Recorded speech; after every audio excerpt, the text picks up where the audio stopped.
Hello and welcome back to Baby Ellis's stories. We now return to Robinson Crusoe by Daniel Defoe. Chapter 1. Start in Life.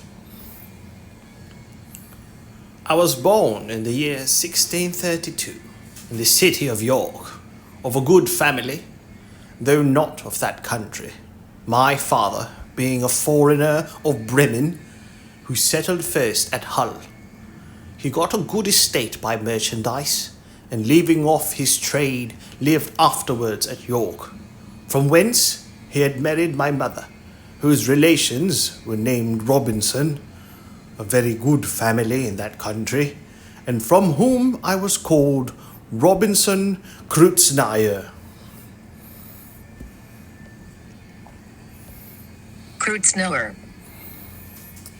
Crusoe. But by the usual corruption of words in England, we are now called, nay, we call ourselves and write our name Crusoe. And so my companions always called me. I had 2 elder brothers, one of whom was lieutenant colonel to an English regiment of foot in Flanders, formerly commanded by the famous Colonel Lockhart, and was killed at the battle near Dunkirk against the Spaniards. What became of my second brother, I never knew, and many more than my father or mother knew what became of me. Being the 3rd son of the family and not bred to any trade, my head began to be filled very early with rambling thoughts. My father, who was very ancient, had given me a competent share of learning, as far as house education and a country free school generally go, and designed me for the law.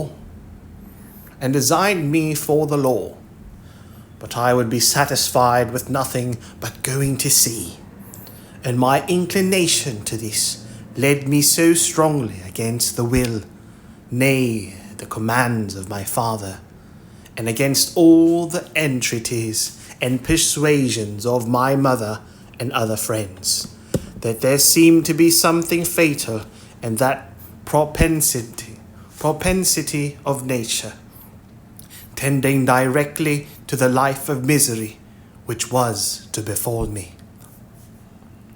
My father, a wise and grave man, gave me serious and excellent counsel against what he foresaw was my design. He called me one morning into his chamber, where he was confined by the gout, and expostulated very warmly with me upon this subject. He asked me what reason, more than a mere wandering inclination, I had for leaving father's house and my native country, where I might be well introduced and had a prospect of raising my fortune by application and industry, with a life of ease and pleasure. He told me it was men of desperate fortunes on one hand, or of aspiring, superior fortunes on the other, who went abroad upon adventures, to rise by enterprise and make themselves famous in undertakings of a nature out of the common road. That these things were all either too far above me or too far below me, that mine was the middle state, or what might be called the upper station of low life, which he had found by long experience was the best state in the world, the most suited to human happiness, not exposed to the miseries and hardships, the labor and sufferings of the mechanic part of mankind, and not embarrassed with the pride, luxury, ambition, and envy of the upper part of mankind.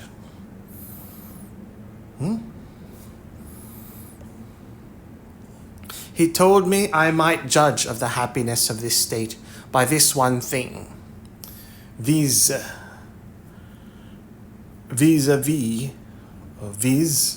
that this was the state of life which all other people envied, that kings have frequently lamented the miserable consequence of being born to great things, and wished they had been placed in the middle of the two extremes, between the mean and the great, that the wise man gave his testimony to this, as the standard of felicity, when he prayed to have neither poverty nor riches. He bade me observe it, and I should always find that the calamities of life were shared among the upper and lower part of mankind, but that the middle station had the fewest disasters, and was not exposed to so many vicissitudes,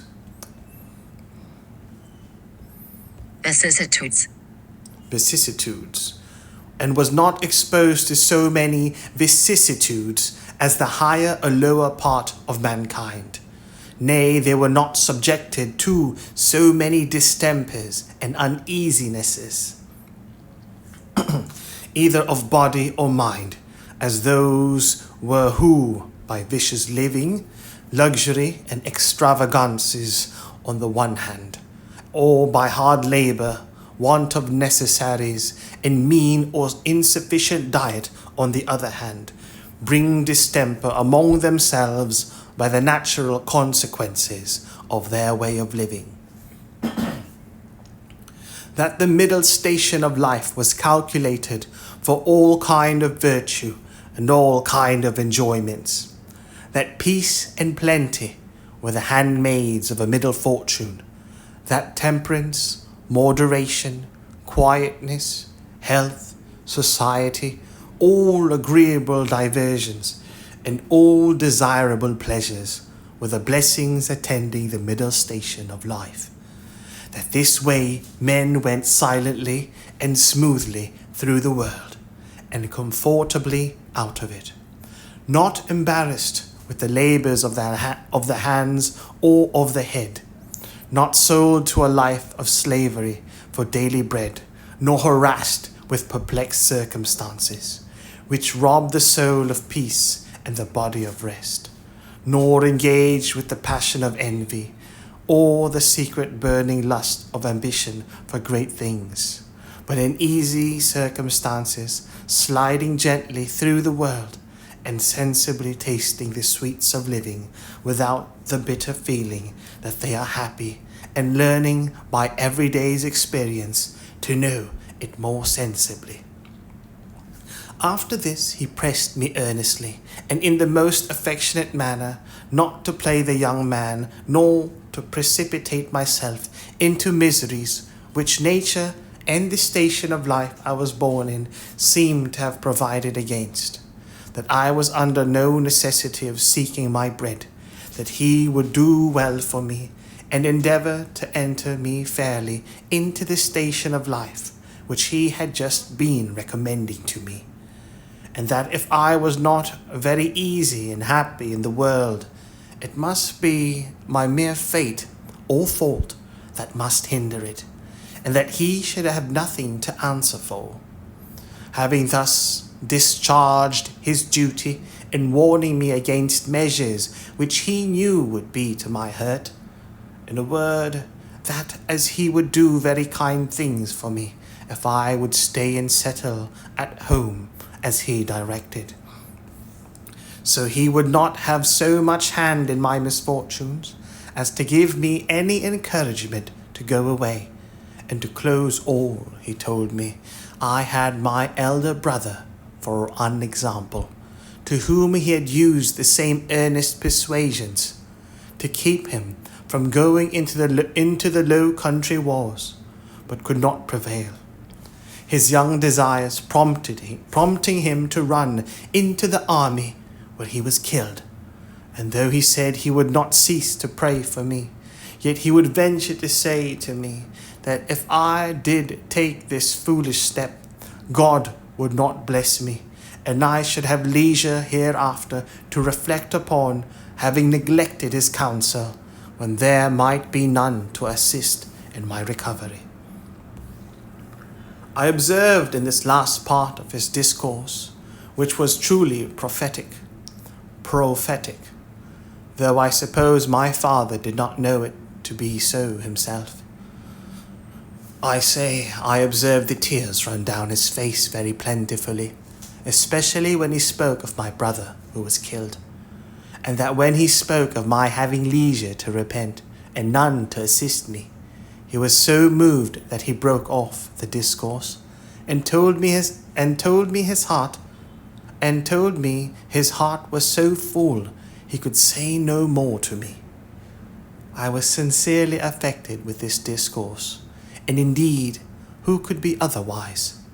And I resolved not to think of going abroad any more, but to settle at home according to my father's desires. But alas, a few days wore it all off, and, in short, to prevent any of my father's further importunities, in the weeks after I resolved to run quite away from him. But alas, a few days wore it all off, and in short, to prevent any of my father's further importunities, in a few weeks after, I resolved to run quite away from him. However, I did not act quite so hastily as the first heat of my resolution prompted.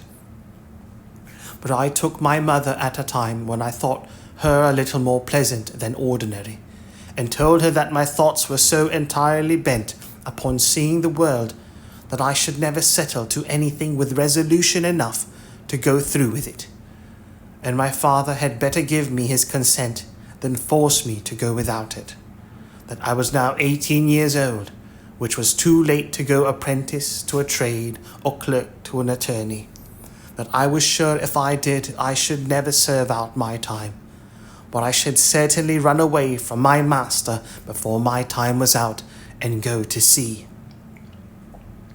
If she would speak to my father to let me go one voyage abroad, if I came home again and did not like it, I would go no more, and I would promise by a double diligence to recover the time that I had lost.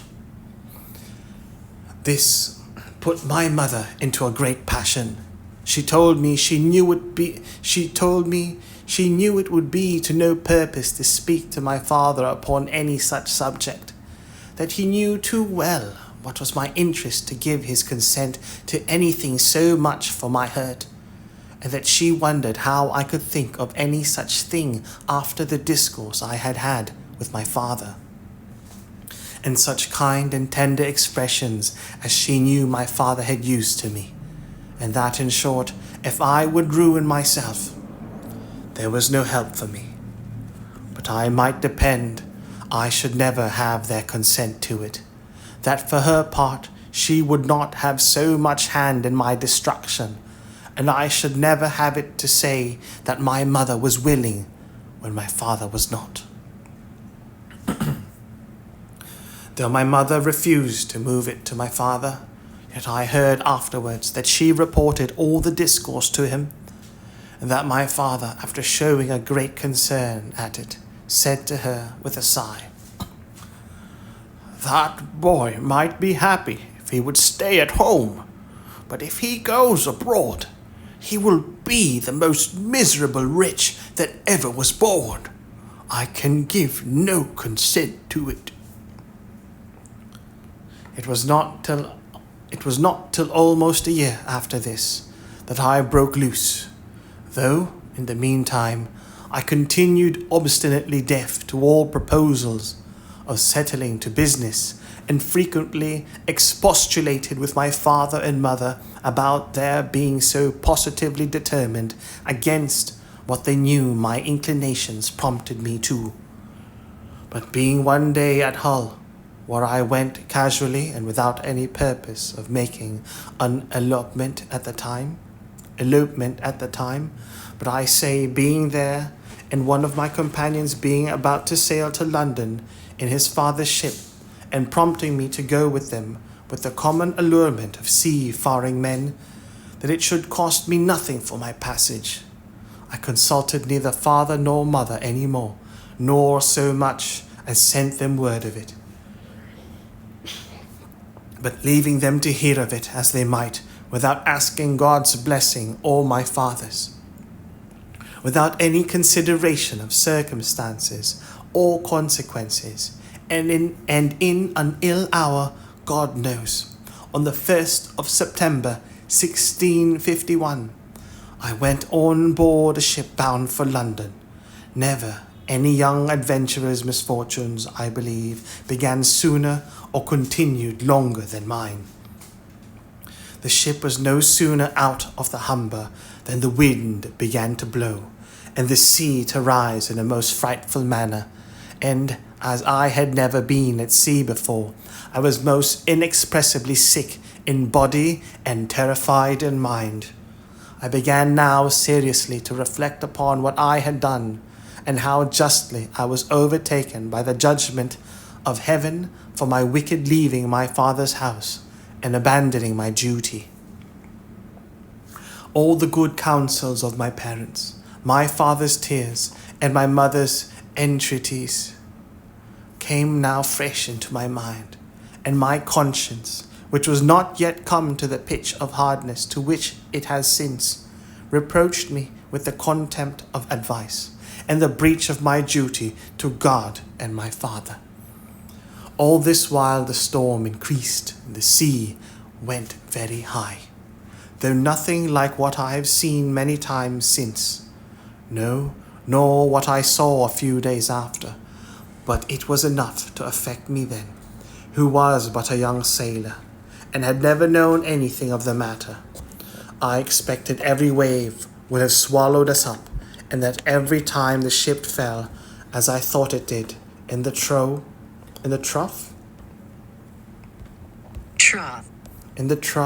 or the hollow of the sea, we should never rise more.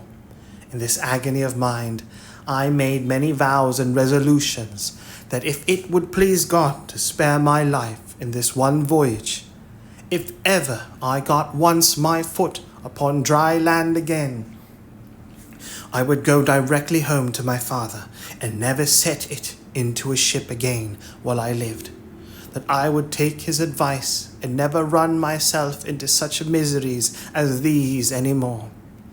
Now I saw plainly the goodness of his observations about the middle station of life, how easy, how comfortably he had lived all his days, and never had been exposed to tempests at sea or troubles on shore.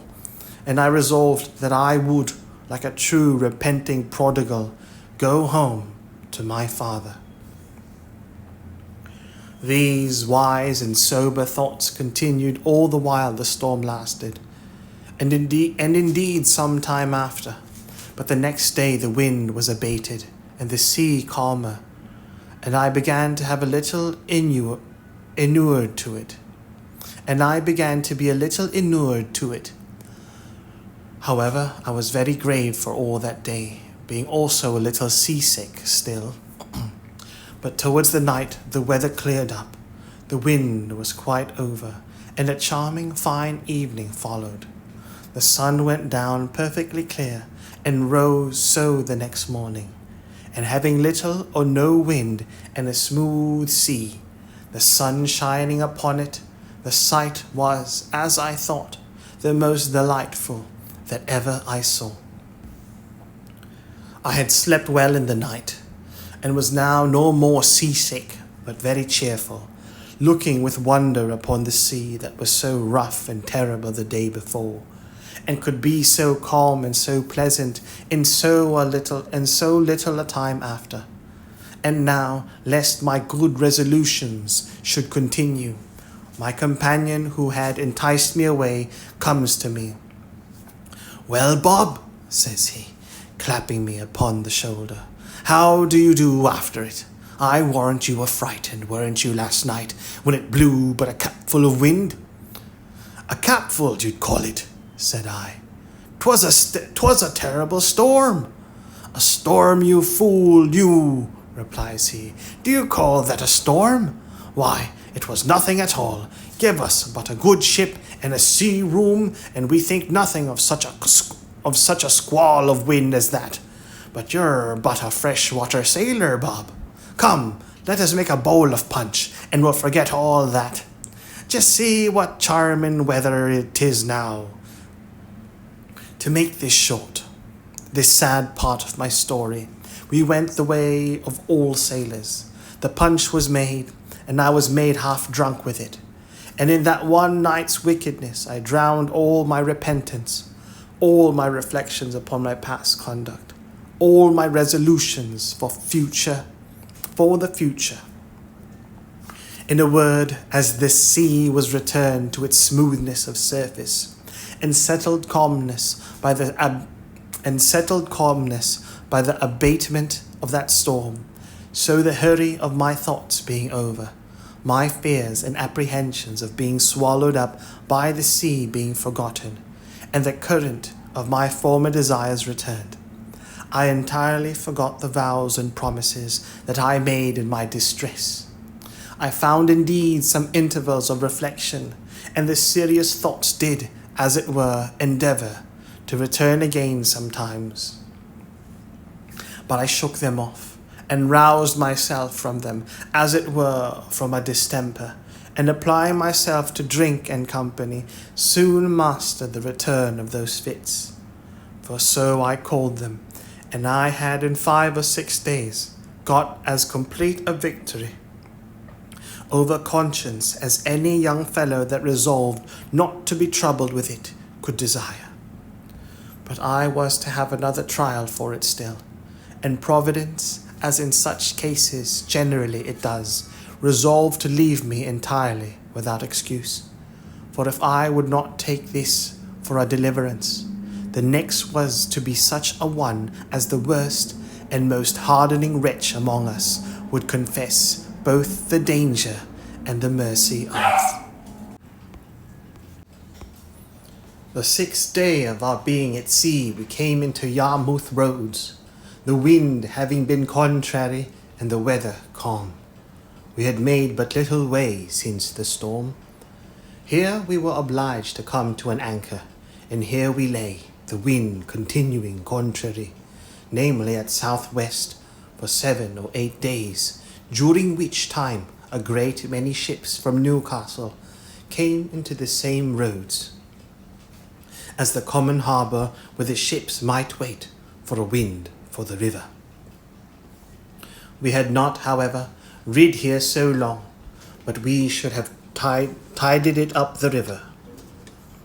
We had not, however, rid here so long, but we should have tided it up by the river, but that the wind blew too fresh, and after we had lain 4 or 5 days, blew very hard. However, the roads being reckoned as good as a harbour, the anchorage good, and our ground tackle very strong, our men were unconcerned and not in the least apprehensive of danger, but spent the time in rest and mirth, after the manner of the sea. But the 8th day in the morning the wind increased, and we had all hands at work to strike our topmasts and make everything snug and close, that the ship might ride as easy as possible. By noon the sea went very high indeed, and our ship rode forecastle in, shipped several seas, and we thought once or twice our anchor had come home, upon which our master ordered out the sheet anchor, so that we rode with 2 anchors ahead, and the cables veered out to the bitter end. By this time it blew a terrible storm indeed, and now I begin to see terror and amazement in the faces even of the seamen themselves. The master, though vigilant in the business of preserving the ship, yet as he went in and out of his cabin by me, I could hear him softly to himself say several times, "Lord, be merciful to us. We shall be all lost. We shall be all undone," and the like. During these first hurries I was stupid, lying still in my cabin, which was in the steerage, and cannot describe my temper. I could ill resume the first penitence which I had so apparently trampled upon and hardened myself against. I thought the bitterness of death had been past, and that this would be nothing like the first. But when the master himself came by me, as I said just now, and said we should be all lost. I was dreadfully frightened. I got up out of my cabin and looked out, but such a dismal sight I never saw. The sea ran mountains high and broke upon us every 3 or 4 minutes. When I could look about, I could see nothing but distress round us. 2 ships that rode near us, we found, had cut their masts by the board, being deep laden, and our men carried out that a ship which rode about a mile ahead of us was foundered. 2 more ships, being driven from their anchors, were run out of the roads to sea at all adventures, and that was not a mast standing, and that with not a mast standing.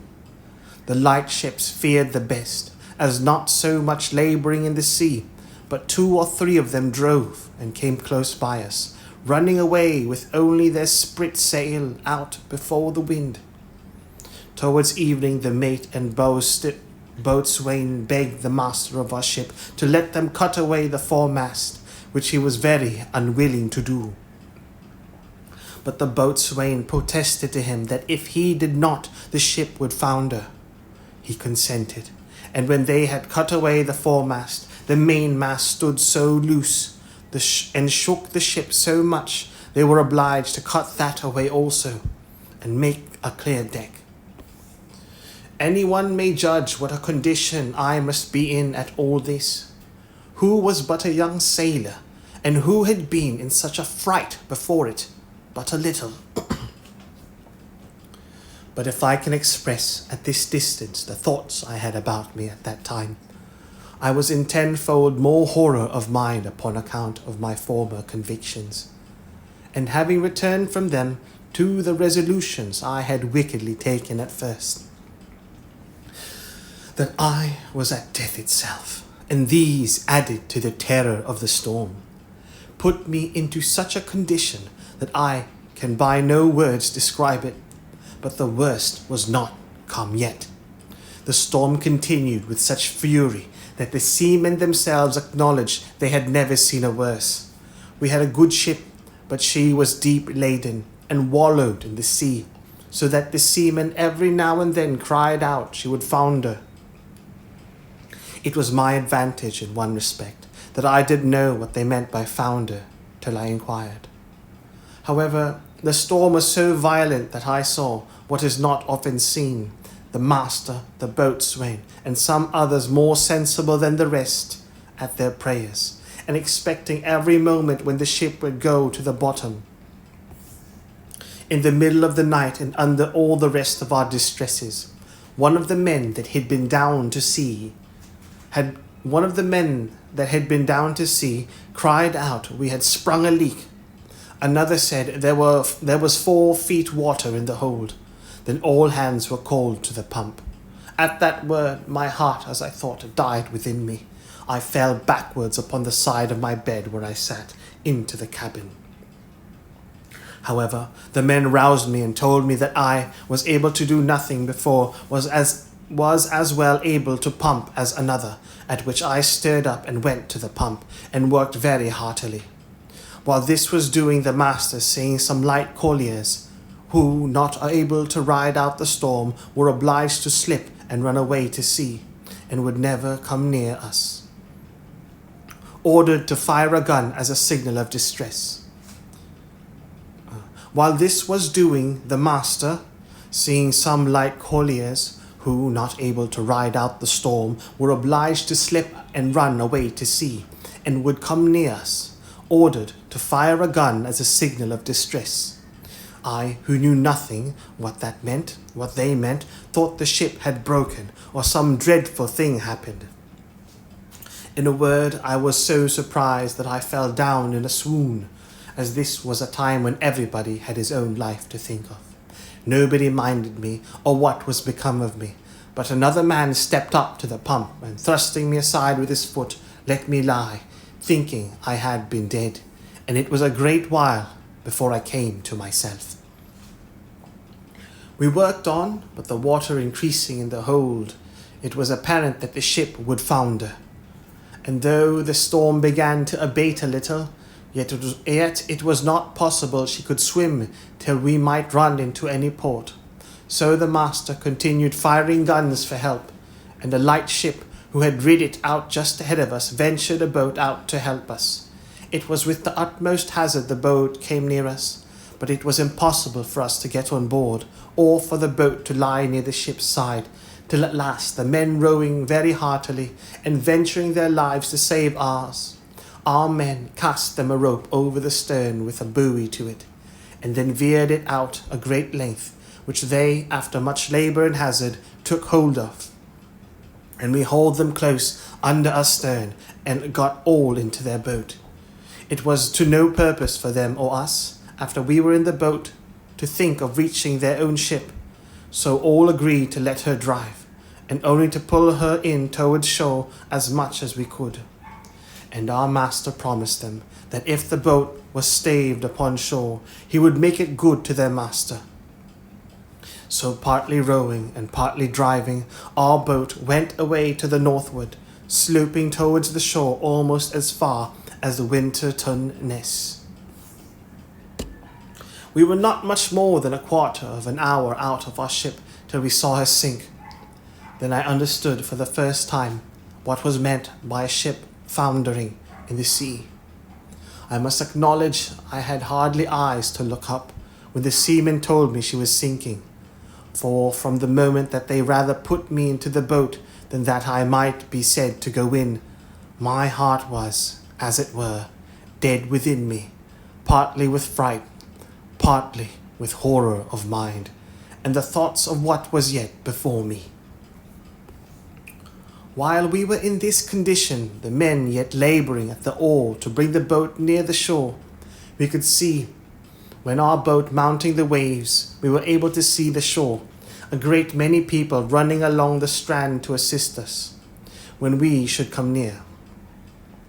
But we made but slow way towards the shore, nor were we able to reach the shore till, being past the lighthouse at Winterton, the shore falls off to the westward towards Cromer, and so the land broke off a little the violence of the wind.